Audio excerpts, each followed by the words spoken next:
сәттілік отырыңыздар. Бұл кезекші кім? Мен. Қыздар барлығы түгел құлау жабдықтары алғанда тұр. Бұл кезекші қайсы бұл маған көмектеседі. Смайликтер арқылы сен бағалап отырасың қыздарды, жарай ма? Жарайды. Ал өткен сабағымызда бізде тақырыбымызда ойыншық жасау болатын, иә? Сол жаңа ойыншықтарыңды қорғап, кім қалай жасағанын жолдарын айтып шықса.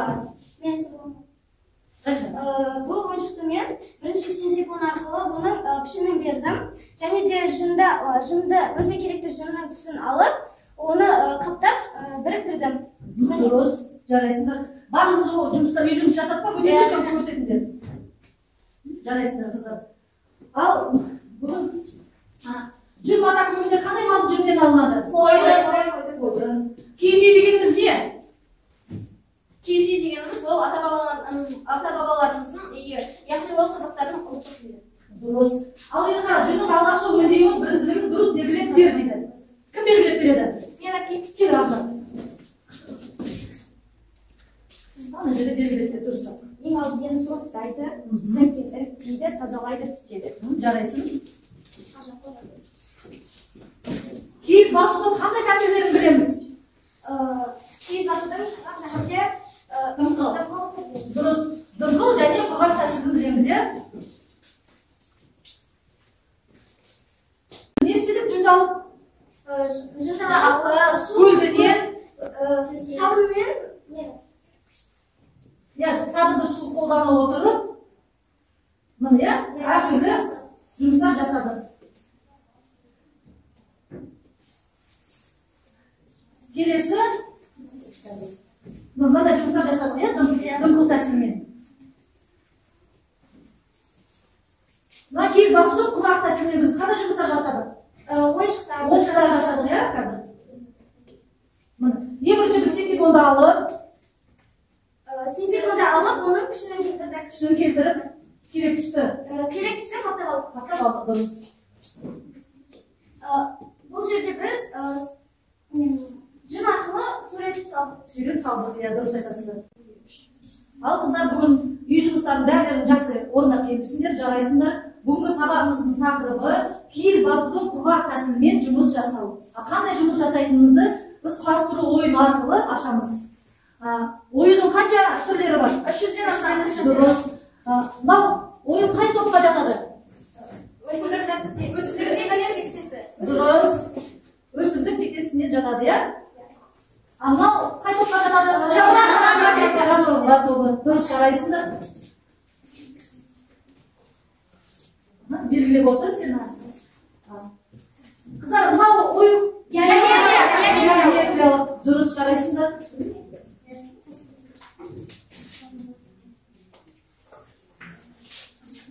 Ана енді біреуіз қалды қай топқа? Аспан әлеміне жатады. Дұрыс, жарайсыңдар. Ал қыздар енді қараңдаршы, ойын арқылы, қасыр арқылы қандай ойын шықты? Қошқар, мүйіз, жарайсыңдар. Бұл ойынды қай жақта біз көбінде қолданамыз? Текеметтерде, үйлерде қолданамыз. Дұрыс. Ал қыздар, бүгінгі сабағымыздың мақсаты киіз басудың құрғақ тәсілмен жұмыс жасау, жұмыс арқылы ой өрісімізді дамытамыз. Бүгінгі сабағымызға керекті құрал жабдықтарымыз ол қайшы, арнайы ине, поролон губкасы және фетр мата, иә? Ежелден келе жатқан қолөнердің бір түрі киіз басу. Киіз басудың екі тәсілі бар, білеміз, иә? Дымқыл тәсіл, құрғақ тәсіл. Бүгінгі сабағымызда құрғақ әдіспен жұмыс жасаймыз. Құрғақ киіз басу арнайы инелердің көмегімен жүн түйіршіктерін нығыздау. Инелерде арнайы кетіктері болады. Олардың көмегімен жүн талшықтарын иіледі, ағыстырады, шырмап тастайды. Бұл кеттіктер шаншуға қарама-қарсы бағытта орналасқан, иә? Инелер әртүрлі номерленген болады. Номерлеріне қарай жұмыс жасаймыз. Ең бірінші қалың инеден бастап, жіңішке инеден аяқтаймыз. Құрғақ киіз басу, ең бірінші жұмысты бастамас бұрын, біз ең бірінші не істейміз қыздар? Оны фетр матаға басып аламыз. Дұрыс, жарайсыңдар. Кейін фетр матамызға түсіп болған соң, фетр матаға көшірдік, дайын эскизімізді. Оны қиып алып, Киіп алып, Петр матаға бастырамыз ғой, қыздар, сүйректерді салып болған соң. Дайын уже сүйретімізді, Петрдегі жұмысымызды не істейміз? Түрлі түсті жүнді алып, жұмысымызды ине арқылы бастаймыз, жасаймыз. Ал алдыларында барлықтарыңызда жұмыстарым бар. Бүгінгі қошқар қандай жұмыс жасаймыз? Бүгінгі қошқар мүйізі жұмыс ою жасаймыз, Өзінде керекті түсті жүнді алып, жұмысымызды бастайық.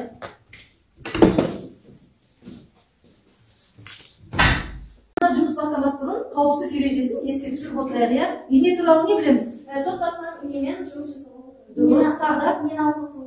Дұрыс, тағы да ине туралы? Инені арнайы ине шаншышқа шашып қою керек. Жарайсың. Ал енді қайшы туралы қауіпсіздік ережесін кім айтады екен?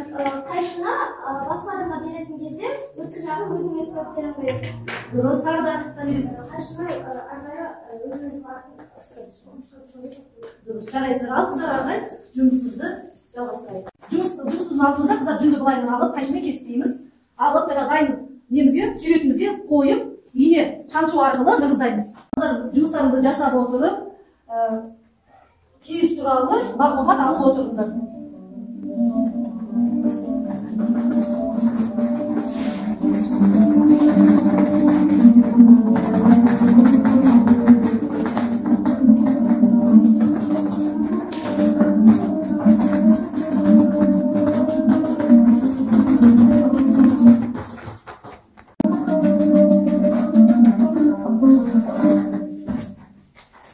Қазақ халқының қолданбалы шығармашылығын сан алуан түрлерінің ішінде киіз басу өнері басты орын алады. Бұдан әрі қолданудың аяқ кезіне дамып келеді. Қазақ мәдениеті көшпелі халықтардың шамамен 3000 жыл бойы дамыған дәстүрінің тікелей мұрагері болып саналады.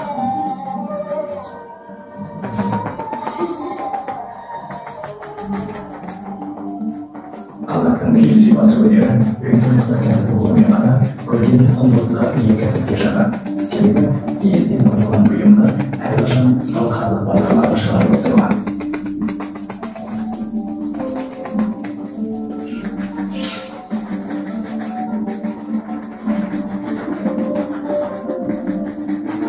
Киіз басу кәсібіне таза жүннен киіммен жасалатын текстиль бұйымдары және олардың дайындаған жоғары дәрежедегі өнер туындылары жатады. Киіз басу өндірісі қазақ ұлттық қолдану шығармашылығында алғашқы дәрежелі орынның бірін алады. Оған себеп кәсіптік түрі негізінен ой шаруашылығы болғандықтан көшпелі өнерге қажетті бұйымның көбі жергілікті шикізат ой жүнінен өндірілді.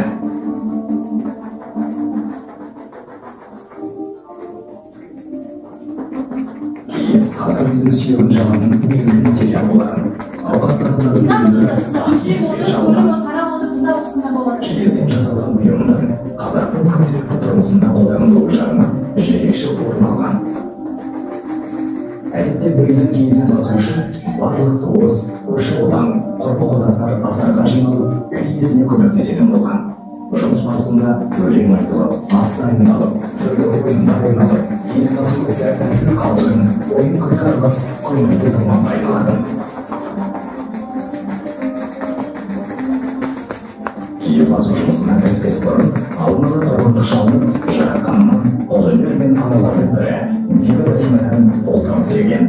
Киіз басуға қатысты барлық жұмыс түрлері аяқталғанша салт дәстүрге қалыптасқан талап тілектерге сай көптеген тағамдар жасалып отырған.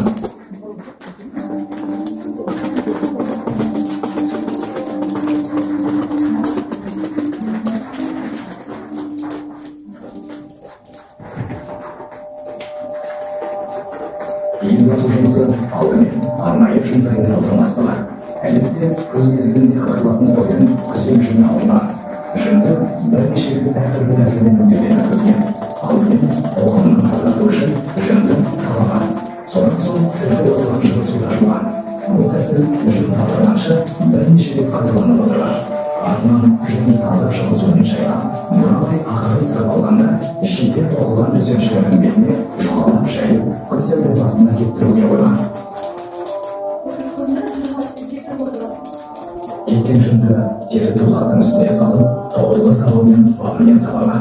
Сонда жүн өлтірген көтеріліп, тазара түсетін.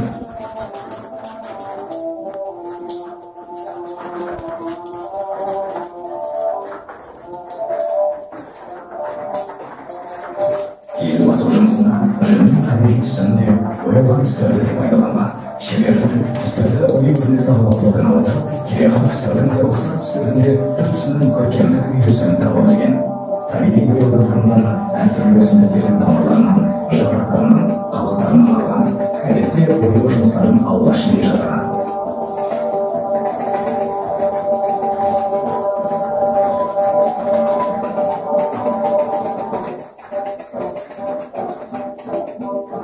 Бояудың ерекше сақталу үшін оған тұз қосқан.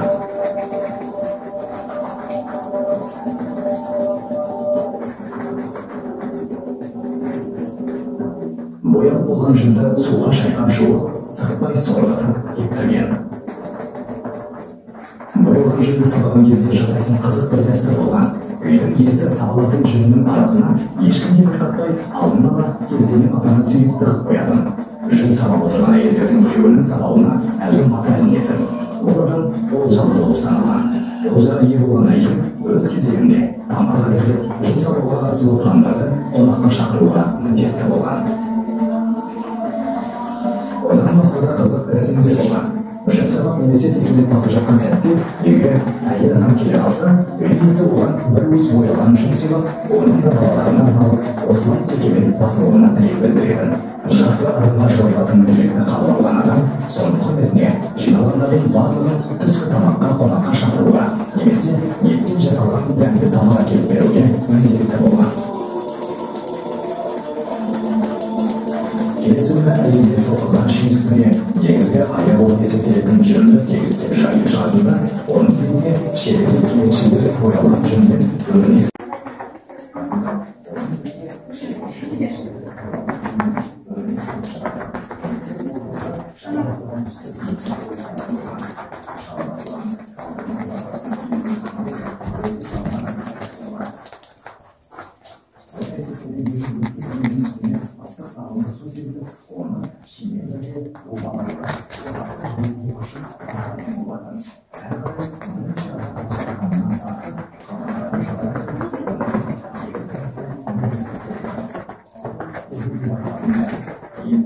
Ал қыздар бәріміз бері қараймыз.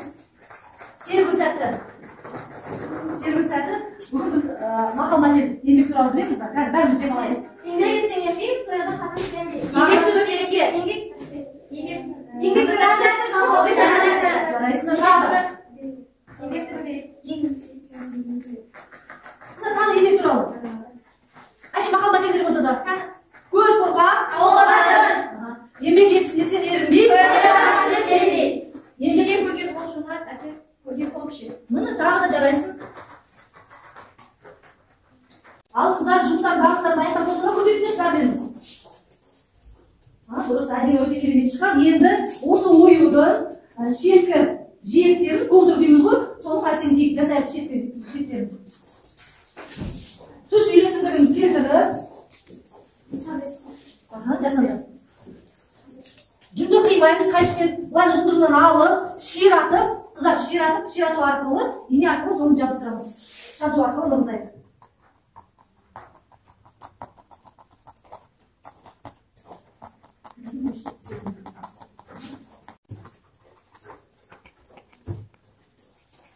Şiratı bana.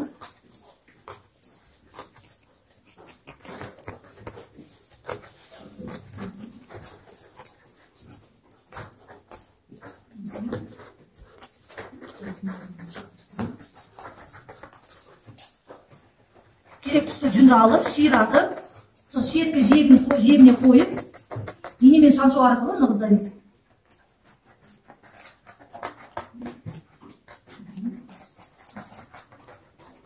Тігінен кіргізіп, тігінен шығармыз.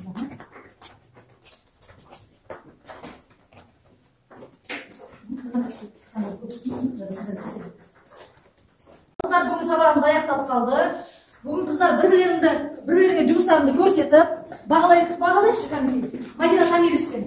Тамиристің үлесің әдем болып жетті. Енді сен Тамирис. Маған Мадинаның өзінің қолынан істегені өте қатты әдемі болыпты.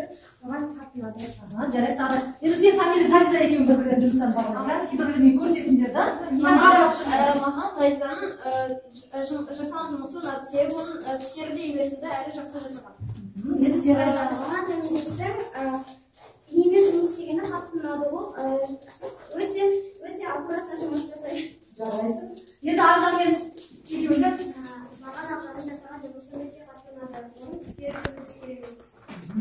Енді сен Ақжанның жасаған жұмысы ұнады. Жарайсыңдар қыздар. Бүгінгі жұмыстардың өздеріңе сабақтар ұнады ма? Бүгінгі мақсатымызға жеттік па? Иә, дұрыс. Бүгін киіз басудың құрғақ тәсілімен жұмыс жасадық. Бүгінгі сабағымыз мақсатына жеттік. Ал енді бүгінгі мынау кеспе қағаздар арқылы бүгінгі сабақтан алған әсерлерді жазып отырыңдар.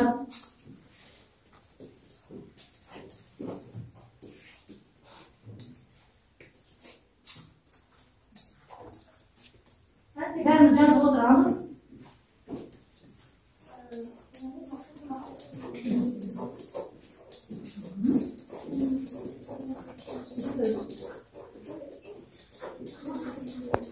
Ал қыздар бүгінгі сабақтан әсер алғандарыңды жаңа кеспе қағаздарға түсірдіңдер, жаздырған оқып шығыңдаршы. Бүгінгі сабақта білдім, жүнмен жұмыс жасауды білгім келеді, дымқыл тәсілмен жұмыс істеуді. Бүгінгі сабақта бөліскім келеді, құрғақ тәсілмен жұмыс істеуді. Жарайсың, қарындас. Бүгінгі сабақта білдім, құрғақ тәсілмен басуды білгім келеді, дымқыл тәсілді. Бүгінгі сабақта білгім келеді, құрғақ тәсілді. Қызбазма, жарайсың, сен әзісің. Бүгінгі сабақта білдім, киіз басудың құрғақ түрін білгім келеді, дымқыл тәсілмен тәсілді білгім келеді. Бүгінгі сабақта бөліскім келеді, керемет. Бүгінгі сабақ керемет болды, және де өте қызықты болды. Жарайсың. Ал енді мен сендерді бүгін өзім бағалайтынды қолдарындағы стикерлер арқылы мен бағалаймын. Кімде қанша стикер бар екен? Жарайсың, бүгін бәрі белсенді жақсы қатыстыңдар, жұмыстары да өте керемет, барлықтарына жақсы баға. Енді сендер барлықтарына үй жұмысы мынау жасаған орындаған қошқар мүйіз оюының аяқтап келу, шеткі жиектерін контурын шығарып келу. Жұмыс бір осы келесі сабаққа аяқтап келеміз. Ал қыздар, бүгінгі сабағымыз аяқталды. Болашақта алдағы сабақтарымызда сүйретті салып, осындай үлкен көлемде жұмыстар жасайтын боламыз. Көрдіңдер ма? Осындай көлемде жұмыстар жасаймыз болашақта. Ал енді қыздар орындардың жұмыстарымызды жинаймыз, сабақ аяқталды.